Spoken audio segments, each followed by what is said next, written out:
स्वागत है आपका हमारे इस खास कार्यक्रम में। माता पिता अपने बच्चों के लिए बेहतर भविष्य का सपना देखते हैं। अच्छी पढ़ाई, अच्छा करियर, फाइनेंशियल सुरक्षा, ये सभी उनकी प्राथमिकताएं होती हैं। ऐसे में बच्चों की जरूरत के मुताबिक फाइनेंशियल मार्केटिंग बेहद जरूरी है और हमारी पूरी टीम आपके साथ मौजूद है जो आपको बताने वाली है बेस्ट ऑप्शन जो आप बच्चों को चिल्ड्रंस डे और दिवाली के मौके पर गिफ्ट में दे सकते हैं। तो हमारी पूरी टीम मौजूद है यहाँ पर और मुझे याद आ रहा है शैल जी, हमारे तरफ बनारस में कहावत है कि बाढ़े पूत पिता के धर्म जी, यानी बच्चे की तरक्की पिता के धर्म से होती है। तो मतलब ये नहीं कि आप कितनी बार गंगा नहाएं, लेकिन आपने पेरेंट के धर्म का कैसे निर्वाह किया। तो आप बच्चों के लिए ऐसी तैयारी करें। आज हमारी कोशिश होगी हम सारे पेरेंट्स को जो मैं देख रहे हैं ऐसी तैयारी कराएं ताकि उनके बच्चों को जिंदगी में आगे कभी भी कोई दिक्कत ना हो और वो लगातार तरक्की करें। बिल्कुल, तो शुरू कीजिए आप। लेकिन एक चीज और कहते हैं, पूत को पूत तो का धन संचय, पूत सपूत तो का ये मैं कहना चाह रहा था नीरज जी, लेकिन तो हम लोग क्यों संचय करें? देखिए ये आप अब बोल सकते हैं नीरज जी, बाकियों को सोचना पड़ेगा। तो मैं बताता हूँ। अभी हम लोग जब पहले बात कर रहे थे तो नीरज जी ने कहा कि आप ये ऐसा ऑप्शन बताएंगे जिसमें आप निवेश कीजिए तो आपका बच्चा अमेरिका भी पढ़ने जाएगा तो उसको काम आएगा। तो मैंने कहा हाँ, और अगर वहां सेटल हो जाएगा, लौट के ही नहीं आएगा तो आपके काम आएगा। चलिए, तो मेरे ख्याल से आप शुरुआत कीजिए, आपके बच्चे सबसे ज्यादा बड़े हैं। चलिए, तो ये एक और बड़ा अच्छा कटाक्ष था जिसका जवाब मैं प्रदीप जी को बाद में दूंगा, लेकिन मैं ही शुरू करता हूं। तो यहाँ पर चर्चा हो रही है बहुत, उम्र का पता नहीं चलता लेकिन। क्या बात है। मैं आपको बताऊं, इतना रंग रोगन करके आते हैं हम सुबह सुबह कि सब कुछ छुप जाता है और मैं इसमें अकेला नहीं हूँ। सिर्फ हर्षदा जी ऐसी हैं जो बहुत कम मेकअप करती हैं। चलिए, तो शुरू करते हैं सबसे पहले मुझसे। और मेरी राय ये है कि बहुत लोग चाहते हैं कि उनका बच्चा विदेश में पढ़े और कम से कम खर्चा हो उस पढ़ाई में अगर स्कॉलरशिप ना आपको मिले। तो मेरा ये मानना है कि बहुत लोग डोमेस्टिक पोर्टफोलियो तो अच्छी तरीके से बनाते हैं, विदेशी बाजारों का एक अच्छा तड़का आपको अपने पोर्टफोलियो में रखना चाहिए। और उसमें एक बहुत बेहतरीन इक्विटी फंड है, क्योंकि हम विदेशी बाजारों को इतने अच्छी तरीके से नहीं ट्रैक कर पाते जितने हम देसी स्टॉक्स को कर लेते हैं। तो ये एक फंड है ICICI Pru US blue chip equity fund. मात्र 38 रुपए में आप इस फंड को अपने पोर्टफोलियो का हिस्सा बना सकते हैं। बहुत ही लंबी अवधि में आप इसमें बहुत बेहतर रिटर्न पाएंगे। आपके सामने 1 साल, 2 साल, 5 और 7 साल के रिटर्न्स आपको आते हुए दिखेंगे इस स्कीम में। बहुत ही बेहतरीन रिटर्न्स हैं। 1 साल में 17%, जितने भी हमारे डोमेस्टिक मार्केट्स हैं वहाँ पे स्टॉक ने, इस फंड ने आपको आउट परफॉर्म करते हुए देखा है। और मार्च 2013 में ये फंड लॉन्च हुआ था। अब तक इसने साल दर साल 17% बहुत ही बढ़िया रिटर्न दिया है। जितनी भी अच्छी नॉन टेक कंपनीज आपको यूएस में दिखेंगी, फॉर्च्यून 100 में आपको इस पोर्टफोलियो का हिस्सा दिखेंगे। और ये एक बहुत ही बेहतरीन प्रदीप जी फंड है जिसमें आप अपने बच्चे के लिए निवेश कर सकते हैं। 5,000 रुपये का इनिशियल इन्वेस्टमेंट और मिनिमम 100 रुपये का SIP। तो इससे सस्ता, इससे टिकाऊ आपको इन्वेस्टमेंट जो यूएस मार्केट्स को ट्रैक करता हो वो आपको नहीं मिलेगा। प्रदीप जी, तो बेट कर रहे हैं तो दुनिया की सबसे बड़ी इकोनॉमी पे कीजिए। ये तो बड़ी अच्छी स्ट्रैटेजी रही। तो चलिए अब हर्षदा के पास। इनफैक्ट मेरा जो पिक नहीं कहूंगी, लेकिन मेरा जो सुझाव है कि देखिए, सबसे ज्यादा चिंता लोगों की यही होती है कि एक ऐसा कॉर्पस बनाया जाए जो कभी भी काम आए। और वो कभी भी काम या तो मेडिकल इमरजेंसी हो सकती है, बच्चों की पढ़ाई हो सकती है, और मोस्ट इंपॉर्टेंटली जो भारतीय पेरेंट्स की चिंता और टेंशन होती है वो बच्चों की शादी होती है कि सोना कितना महंगा हो जाएगा पता नहीं। और लोग नॉर्मली अपने बच्चों के लिए धीरे धीरे करके सोना खरीदना शुरू करते हैं, फिजिकल गोल्ड। मेरा सुझाव है आप गोल्ड ETF में पैसा लगाएं। अगर आप उस एसेट क्लास में बिलीव करते हैं और वहां पर आपको लगता है कि एलोकेशन होना चाहिए, एलोकेशन इनफैक्ट गोल्ड में आपके पोर्टफोलियो का डेफिनेट होना चाहिए। और ये साल तो सबसे बड़ा उदाहरण है कि इतनी बड़ी कोविड की क्राइसिस आई और हमने देखा क्या बढ़िया रिटर्न सोने ने दिखाकर दिए। तो गोल्ड में सीधा निवेश करने के बजाय गोल्ड का ETF लें। कई सारे फंड हाउसेस, इनफैक्ट हर बड़े फंड हाउस के पास वो गोल्ड के ETF का एक विकल्प होता है, उसमें पैसे लगाएं। आप SIP के जरिए कर सकते हैं, एक लमसम पैसा लगा सकते हैं। और बेसिकली ये वैसे ही काम करता है जैसे आपका जो आप शेयर लेते हैं। तो अब शेयर लेने के बजाय गोल्ड पर बेट करें और आपको जब पैसे निकालने हो तो उस गोल्ड के अमाउंट के पैसे आपके खाते में आ जाएंगे। और यहां पर हमने देखा है गोल्ड के returns over a period of time बहुत ही बढ़िया रहे हैं। मैं 2000 में देख रही थी, भाव 4,400 रुपए प्रति 10 ग्राम था। आज वो भाव 50,000 के ऊपर निकल चुका है। तो 11 गुना अगर आपने 20 साल पहले निवेश किया होता और ये नीरज आपको का इंस्पिरेशन नीरज से मिली लगती है। आई क्रेडिट कार्ड पे इन्होंने लिया था chain. I believe in real gold. दिखाइए जरा, आज निकाल के बाहर पहनना चाहिए था। नीरज जैसे लोग मस्त मौला हैं, इनको अपने पे ही निवेश करना है। यहाँ पे हम बता रहे हैं कि बच्चों के लिए निवेश गोल्ड ETF में करें। ये आज आप बाहर पहनिए इसको, चेन को। आज अंदर ही आज तो धनतेरस का दिन है, आज सारे लोग चेन बाहर पहनते हैं। आप देखिए, हमने सर्किट गुरु का फोटो दिखाया, बप्पी लहरी साहब का फोटो दिखाया। सबसे बड़ी चेन हम सब लोगों में अगर किसी एक के पास है तो नीरज, I completely हर्षदा की चेन भी पतली है। देखिए आपकी चेन का जो साइज है वो बहुत ही एक्चुअली में वो जो एक बार दिखाइए आज एकदम नहीं, आज खुलासा हो छुपा जाए। के रखता हूं। आजकल उसके दाम बहुत बढ़ गए हैं, तो अब नीरज को थोड़ा डर लगता वैल्यू है। बहुत बढ़ गई नीरज है। को हमें सिक्योरिटी देनी पड़ेगी घर जाने के लिए। घर जाते समय रिस्क। जब Z+ तो मैं छुपा सुरक्षा के होगी रखता तब हूं। दिखाएंगे। लेकिन देखिए, सोना ऐसी चीज है, जैसे आप ग्लोबल स्टॉक की बात कर रहे हैं, दुनिया के किसी भी देश में भगवान ना करे आप कभी मुसीबत में हो तो आपका सोना जरूर बिक जाएगा। बाकी किसी एसेट का आप इस्तेमाल भले ना कर पाए। अच्छा, एक एग्जाम्पल हेमंत जी देते हुए नहीं थकते जब भी सोने की बात होती है, तो हेमंत जी आप ही के मुख से सुनते हैं कि क्या रेट था गोल्ड का आपकी शादी वाले दिन? मेरे शादी के दिन था रेट 9,000 रुपए का रेट था। वीडियो में आगे बढ़ने से पहले डिस्क्रिप्शन बॉक्स में जो लिंक दिया गया है वहाँ पे क्लिक करके इंडिया के नंबर 1 ब्रोकरेज हाउस जीरोडा के साथ जुड़िए, जहाँ पे आपका ब्रोकरेज 0 लगेगा, और अगर लगेगा तो वो भी सिर्फ 20 रुपये इंटरडे ट्रेडिंग के लिए। और अब मुझे लग रहा था कि मैंने ही टॉप बना दिया है। मतलब ऐसा महंगा सोना मैं खरीद रहा हूँ कि अब पता नहीं दाम कभी आएंगे कि नहीं आएंगे। मिलेगा नहीं मिलेगा। और आज ऐसा लग रहा है कि नीरज भाई से भी एक क्रेडिट कार्ड ले लेता, उनके क्रेडिट कार्ड की भी स्वाइप करके अगर ले लेता तो कितना और फायदेमंद हेमंत होता। भाई की शादी से साल भर पहले मिले लिया था। हाँ, और ये सब लोग मेरी शादी पर मौजूद थे। ये 3 तो कम से कम थे ही। तो आप लोगों से तब इतनी मित्रता हुई नहीं थी, लेकिन ये तीनों थे। ये सब गवाह हैं उस दिन के। तो अगर हम आपके मित्र होते तो हम भी आपको जरूर सोना ही देते। नहीं, आपसे मैं क्रेडिट कार्ड लेता अगर अब अगर मतलब मेरा किसी की अभी भी वो आई एम श्योर ओपन है। क्रेडिट कार्ड लेके अब कोई हमारा जो नया मित्र बनेगा उससे हम कहेंगे कि यतिन भाई एनिवर्सरी आ रही है, आप दीजिए अपना क्रेडिट कार्ड। मैं अगर कहना चाहूँ ये कि मुझे MBA करके मुझे लगता है 10-12 साल हो गए, मेरे पास आज तक एक क्रेडिट कार्ड मैंने नहीं लिया है। ये देखिए शेख लोग ऐसे ही होते हैं। ये बात आपने सही कही। चलिए, नहीं मेरे पास कोई क्रेडिट कार्ड, तो और मैं अपना जो सैलरी अकाउंट भी है उसके पैसे में एक ऐसे सरकारी बैंक में ट्रांसफर करता हूं जिसका ना कोई डेबिट कार्ड है ना कोई देखिए, उसके अंदर इसकी वजह ये है कि इनके पेरेंट्स ने इनके लिए पूरी प्लानिंग कर रखी है।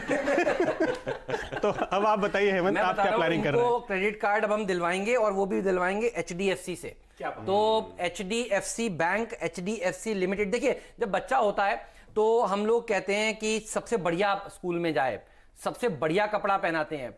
फादर अपने कपड़े से ज्यादा कोशिश करते हैं कि मेरे बेटे की शर्ट चमकती रहे। ये होता है। उसको बेस्ट साइकिल वो दिलाते हैं, जो वो खुद नहीं कर पाए वो सोचते हैं कि मेरा बेटा करे। ये होता है। वो खुद चाहे स्कूटर से चलते हो, बहुत सारे माँ बाप इस समय में सुन रहे हैं, वो खुद चाहे स्कूटर से चलते हो, वो चाहेंगे मेरा बेटा गाड़ी से चले। उसको बेस्ट जूते पहनाएंगे, तो आप बेस्ट शेयर खरीदवाइए।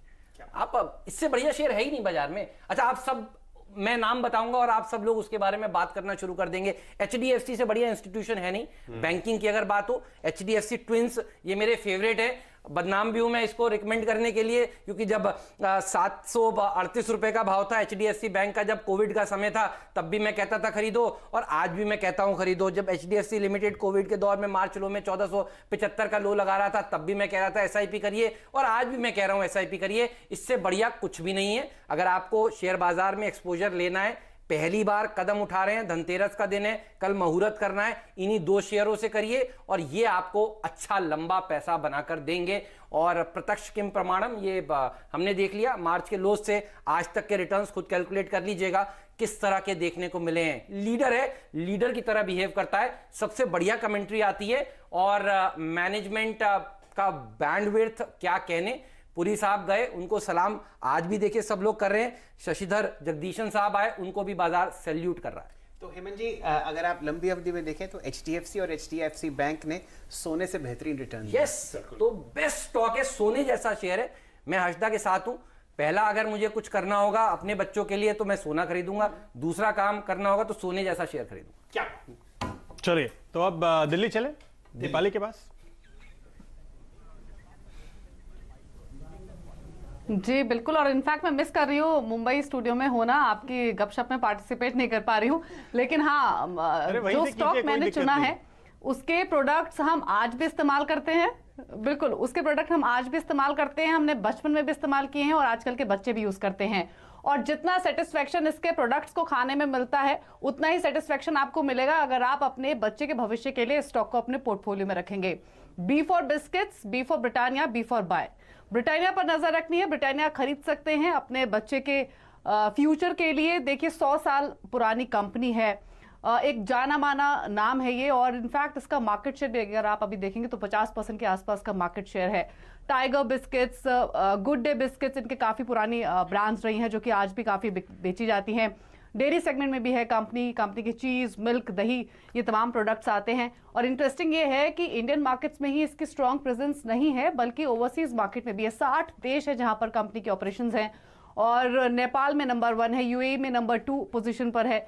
तो ब्रिटानिया एक स्टॉक है, कांस्टेंट ग्रोइंग कंपनी है, आप पास देख लीजिए और उससे ब्राइट फ्यूचर इसका नजर आता है। तो ब्रिटानिया एक स्टॉक है जिसको देखा जा सकता है अपने बच्चे के हिसाब से। बिल्कुल, तो ब्रिटानिया पे नाम सुनकर कैसा लगता है कि ये ब्रिटेन की कंपनी है? नहीं, काफी लोग ऐसा ही सोचते हैं, फिर उनको बताना पड़ता है। इनकी जो पेरेंट है बीबीटीसी, वो बॉम्बे बर्मा, हाँ, उनका जो इनकॉर्पोरेशन है वो यूके में हुआ है, तो वहां की रजिस्टर्ड कंपनी है, तो ताल्लुक तो है।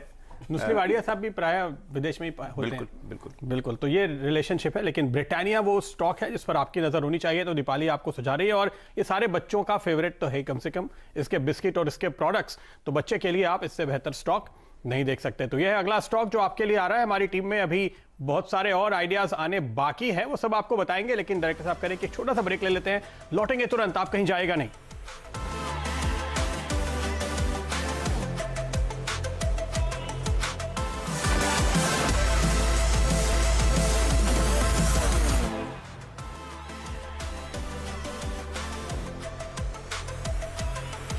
स्वागत है आपका एक बार फिर। तो दिवाली और चिल्ड्रंस डे एक साथ, और ऐसे में आप अपने बच्चों को क्या बेहतरीन तोहफा दे सकते हैं, ये बात हो रही है। हमने इंटरनेशनल फंड ले लिए, हमने बात कर ली गोल्ड खरीदने की, गोल्ड ETF लेने की, और साथ ही साथ हमने बात की ब्रिटानिया की। अब आगे और किन स्टॉक्स पर या किन इन्वेस्टमेंट ऑप्शंस पर हमारी टीम की नजर है, आइए जानते हैं।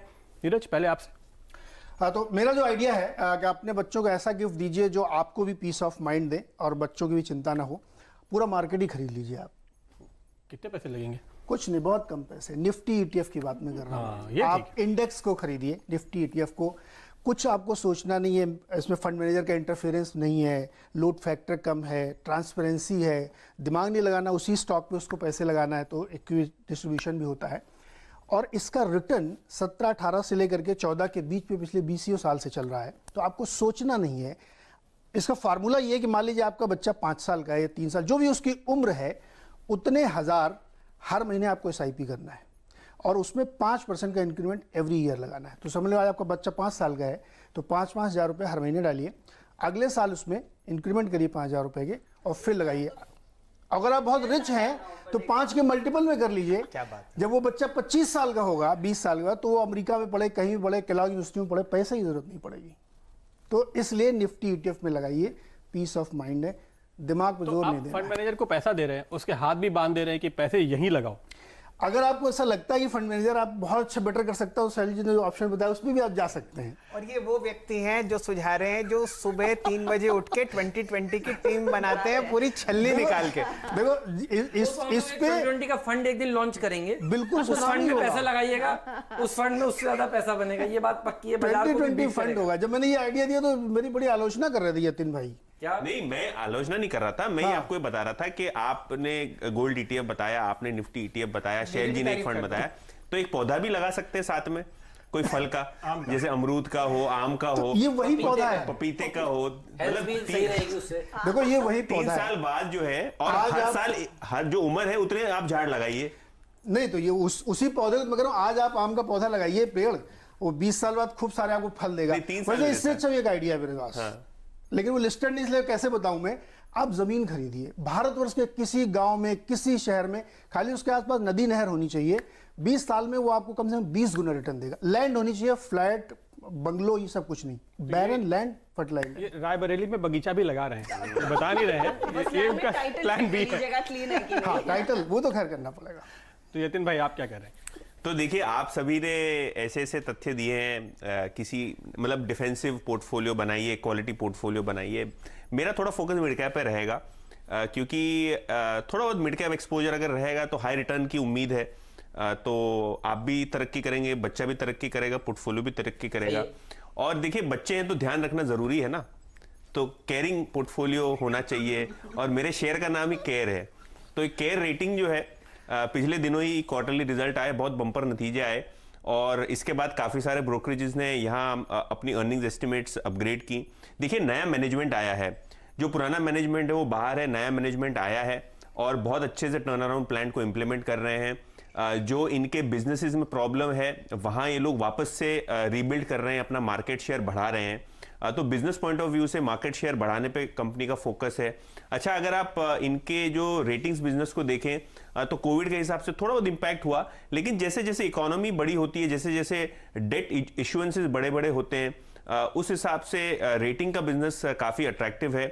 और अपने ये जो 52 वीक हाई या लाइफ टाइम हाई से काफ़ी अच्छे से करेक्ट भी हुआ है, तो यहाँ अपनी नज़रें होनी चाहिए, काफ़ी दमखम है। और अगर आप वैल्यूएशन की बात करें तो FY 22 के बेसिस पे सिर्फ 18 के PE पे अवेलेबल है, और ये नॉर्मलाइज अर्निंग्स है, अर्निंग सरप्राइज भी कर सकती हैं। और वैल्यूएशन जो आपको 18 टाइम दिखता है, शायद उससे कम भी आपको दिखेगा अगर आप अर्निंग्स पे बिलीव करते हैं। अच्छा, ब्रोकरेजेस के अगर आप माने तो Elara capital, Edelweiss, Centrum capital, इनके लगभग 480 से लेकर 500 रुपए के टारगेट है। तो बहुत अच्छी तरीके से ये मिड कैप कंपनी पे फोकस करना चाहिए। शायद यहाँ से अच्छे रिटर्न्स की उम्मीद आप साल दर साल यहाँ कर सकते हैं। तो ये रेटिंग एजेंसी है। यतिन का स्टॉक जो है ना बहुत अच्छा इसलिए है कि तेजी हो मंदी हो रेटिंग तो करानी पड़ेगी। ये पंडित जी जैसा बिजनेस है। अच्छा, डाउनग्रेड करने के लिए पैसे लगते हैं। पंडित जी जैसा शादी हो, पंडित जी की हमेशा जरूरत होती है। बर्थडे हो, हवन कराना पड़ेगा। ये कुंडली बनाने का काम करते हैं ना, तो कंपनी की जो कुंडली होती है, जो फंडामेंटल बेसिस होती है, जो डेवलपमेंट्स होते हैं, रेटिंग रैशनल होते हैं, वो आपको बैंक्स को तो देनी पड़ेगी। हाँ, तो इसीलिए मैं कह रहा हूँ तेजी मंदी हर समय आपको रेटिंग की जरूरत तो पड़ेगी। बिल्कुल, ये कहते हैं ब्रोकर का कभी दिवाला नहीं निकलता, उनको तो ब्रोकरेज मिलती है। अच्छा, वैसे एक बात देखिए हेमंत जी, हम लोग यतिन जी से और नीरज जी से कितनी लड़ाई करवाते हैं बुल और बेयर में, और यतिन जी ने पूरा विरोध किया निफ्टी ETF का, लेकिन नीरज जी कितने दरिया दिल इंसान है, उन्होंने कहा कि भाई तुम्हारा केयर रेटिंग का जो स्टॉक है वो बहुत अच्छा है। और आप ध्यान दीजिए, आप बेयर बनते हैं और जो बुल हैं वो आपकी तारीफ कर रहे हैं। चलिए, तो अब आखिरी ऑप्शन की बारी आ गई है। तो मैं बता देता हूं आपको, जो स्टॉक मैंने चुना है वो है IDFC फर्स्ट बैंक, और इसकी हम कई बार बात कर चुके हैं। और अभी यतिन मुझे कह रहे थे कि अगले 5 दीपावली तक मैं यही देने वाला हूँ। नहीं, मैं ऐसे नहीं बोल रहा था, वो तो आपस में हमारी बातें हो रही थी। लोग चलती रहती है ये, लेकिन ऐसा स्टॉक है कि अगर आप अगली दीपावली, उसके बाद की दीपावली और उसके बाद की दीपावली पे भी पूछेंगे तो मैं आपको कहूंगा कि हाँ, यही स्टॉक है जो आप अभी भी लीजिए अपने बच्चों के लिए। इसकी वजह है, देखिए, वैद्यनाथन साहब बहुत अच्छे पेरेंट हैं। जब ये पहले इन्होंने एक कंपनी ली बियानी जी से, फ्यूचर कैपिटल उस वक्त उसका नाम हुआ करता था, उसमें लोगों ने इशू के बाद बहुत लॉस किया था। उस स्टॉक को ये करीब 125 से 900 रुपए तक ले गए 4 साल के अंदर, क्योंकि उन्होंने लगातार कंटिन्यूअस कारोबार बढ़ाया, मुनाफा बढ़ा, आमदनी बढ़ी तकरीबन 25-30% सालाना की दर से। और अब वही मॉडल रेप्लिकेट कर रहे हैं IDFC फर्स्ट बैंक में। लेकिन ये चूंकि बैंक है तो यहाँ पे क्या हो रहा है, रिटेल बुक बढ़ रही है 25-26% से, और सामने एक कॉर्पोरेट बुक है, होलसेल बुक है, जो 26-27-28% से कम हो रही है। इसलिए अभी आपको वो ग्रोथ नजर नहीं आती, लेकिन अब आनी शुरू होगी, क्योंकि कॉर्पोरेट बुक पे जो राइट डाउन होना था वो हो चुका है। एक अच्छी बात इनके लिए ये हुई कि वोडाफोन आइडिया, जो लग रहा था कि कंपनी डूब जाएगी, अब वो बचती हुई दिख रही है, तो उन्होंने राइट ऑफ किए थे, अब वो वापस से राइट बैक करते हुए नजर आ रहे हैं। ये जो आइडिया मुझे दरअसल आया है, उसकी एक बड़ी वजह है क्यों हम लगातार आपको इस पे खरीदारी की राय देते हैं। क्यों 18 रुपए के लेवल पर जब ये स्टॉक गिर गया था और वैद्यनाथन साहब को खुद अपने स्टॉक बेचने पड़े थे, जो इन्होंने लेवरेज करके ESOPs के तौर पे लिए थे, उस दिन भी हम आपसे कह रहे थे कि ये लीजिए, आज वहां से डबल है ये स्टॉक। इसकी वजह ये है क्योंकि इसके पहले शैल जी, जब मैं इक्विटी एनालिस्ट था तो एक बैंक हुआ करता था सेंचुरियन बैंक, और वहां पे राणा तलवार साहब आए, वो 6 रुपए का शेयर था, और उन्होंने उस बैंक को खरीदा और एक तरह से अडॉप्ट किया। और उस समय मैंने अपने क्लाइंट्स को सलाह दी थी कि आप ये स्टॉक ले लीजिए। मैंने रिपोर्ट बनाई नहीं, तब तक मैं यहां आ गया, लेकिन बाद में वो स्टॉक 48 रुपए पे 4 साल के बाद HDFC बैंक ने खरीद लिया। तो आप ये मान के चल रहे हैं कि IDFC फर्स्ट में शायद ऐसा होता दिखे? ये भी हो सकता है, या तो ये खुद से अपने आप में बैंक काफी बड़ा होगा और या तो फिर ये अट्रैक्टिव टारगेट होगा। फिलहाल तो वैद्यनाथन साहब की बात यही है कि वो इसको बड़ा करना चाहते हैं और ये इसको एक बड़ा प्लेयर बनाएंगे। लेकिन मैं वो कहानी इसलिए सुना रहा हूं क्योंकि मेरा मानना है कि बैंक पे नहीं, बैंकर पे बेट कीजिए जी। HDFC और HDFC बैंक दीपक पारेख की वजह से है जी। कोटक महिंद्रा बैंक उदय कोटक की वजह से है जी। बजाज फाइनेंस संजीव बजाज की वजह से है जी। इसलिए मैं कह रहा हूं कि IDFC बैंक वैद्यनाथन साहब की वजह से है और इसलिए आपको बैंकर पे दाव लगाना चाहिए। चलिए, तो ये इसके साथ ही हमारी पूरी आज का वक्त पूरा हो चुका है। ये सारे विकल्प जो आपको मिले एक बार फिर जल्दी से दिखा देते हैं। आपके बच्चे के लिए बेहतरीन गिफ्ट होगा ICICI Pru US blue chip fund, जो आपको शैल जी लेने की राय दे रहे हैं। IDFC मैंने आपको बताया कि रेटिंग पे निवेश की राय आपको मिल रही है यतिन की ओर से। HDFC ट्विंस पर हेमंत की नजर है। ब्रिटानिया दीपाली बता रही हैं और निफ्टी ETF आपको नीरज जी बता रहे हैं। गोल्ड ETF का ऑप्शन है हर्षदा की ओर से। तो ये सारे ऑप्शंस आप चुनिए, थोड़े थोड़े पैसे हर जगह लगाइए, अपने पसंद के ऑप्शन पे निवेश कीजिए और आपके बच्चे का भविष्य उज्जवल बनाइए। आपको दीपावली और चिल्ड्रंस डे की ढेरों शुभकामनाएं। नमस्कार।